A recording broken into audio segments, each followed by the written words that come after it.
Hi guys, so a lot of people have challenged with their psoas and I came across two things that help me release it. Now one is using this hip hook, or you can use a ball to get in. I prefer the hip hook and will use the ball to release the hip flexors. So it's kind of a twofold thing. The first thing I like to do is, it's very uncomfortable. You place this hip hook in to this area, so just where that bone is, just in that area, and you lie on it. At first it's super uncomfortable, but it does get more comfortable, I promise. At first I couldn't do it, and now it's fine. So you're going to lie down on that and place that into that area, and you're going to hold here. You will just hold on to it and it will start to push into that area of the psoas and start to release it. It is intense, but it does get better. As you get more comfortable with this, what you can do is you can place the pressure onto it and push it down. Now this will release it further and give you more and more release into the psoas. And from there you can add a little bit extra by rotating your leg in and out to find where you want to release it, okay? Now this has been fantastic. I like to do a minute on each side to really release it. So again, just showing where you place it in.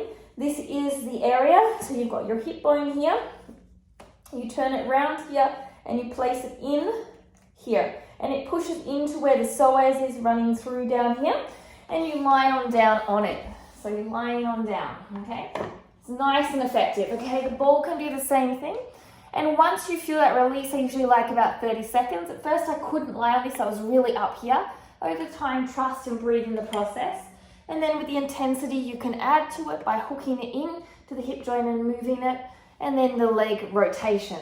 Now again, as I mentioned, you can place the ball in here and lean onto it. To add intensity, what you can do, it should be a very hard ball. You can put a block underneath it, and that can also help, but it's not as effective for me. Now the other thing I like to do after releasing the psoas is put this on the hip flexor. Here, lie slightly on the side and roll around until I find a super tight spot.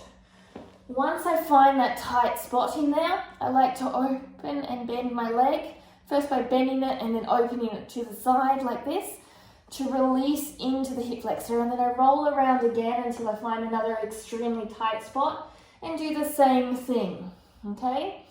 Sometimes I like to move it out to the side a little bit, and I find moving it out to the side of the leg and just lying on it and rotating can help it. So again, placing it anywhere from here to here will give you that release of the hip flexor. You could also use a peanut. One leg is usually tighter. This one for me is usually tighter and I get a lot more movement. So bending the leg out and in. You can also straighten and put your foot down. Again, rolling around, finding another spot. And when you find that spot, you can even go down onto your thigh and make it a thigh release. And doing this movement if you've got tight thighs. And this is fantastic for an overall recovery day. If you're a runner, if you're a cyclist, if you've been doing heavy leg days. If you're also stretching and feeling your hip flexors and your quads very tight and you might be getting sore lower back, this will also help to release it. So recovery days can be active in that you are doing a type of stretching which isn't too intense. If you're a gymnast or you are a yoga person, for runners and things of that nature, this is very important for myofascial releasing, for using this type of equipment to get into your nervous system, to bring you down to your parasympathetic nervous system, to calm your mind into the rest and digest. So that will help you also to be able to be a better in your sports that you're doing, and better into allowing your body to calm down, to get out of anxiety and stress. So this is fantastic to do every day. It only takes a couple of minutes. And or just do it on your active recovery days if you're limited on time. I hope you enjoy and have a great day. Bye.